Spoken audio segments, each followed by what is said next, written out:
right, now before we get to the actual exercise programming, we first need to understand what builds muscle.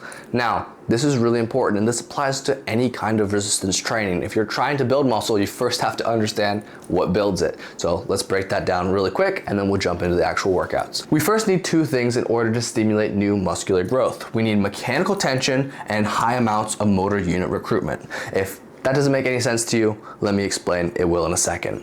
Mechanical tension is just a slow contractile speed. So if you're moving a weight and it's moving slowly, voluntary or involuntarily, that is mechanical tension. Now, that is not the only thing we need to stimulate new muscle mass or build new muscle. We also need high amounts of motor unit recruitment. And that is when your muscle is at maximum capacity, you're pushing or pulling as hard as you can or as fast as you can. So this is more of the intensity or the speed at which you're contracting a muscle.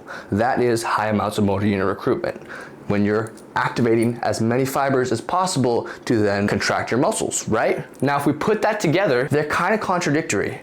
Well, do I want to go fast if I want to activate more motor units? Or do I want to go slow so I can have high amounts of mechanical tension? And the answer is just really simple. If you get to the involuntary slowing of the contractile phase, AKA training to failure, with good technique, obviously, your technique needs to be good. If you can train really close to failure, you're pulling as hard as you can, but the weight is still moving slowly, you've done it. You've started the process to signal for new muscle growth. And that's really it. That's how muscle's built. All you need, mechanical tension, high amounts of motor unit recruitment. Training to failure with good technique is how we signal to build more muscle effectively and efficiently. My name is Josh. If you guys like this content, like and subscribe. I really appreciate it. And yeah, let me know what you guys think. I'll see you guys inside the sweat sphere.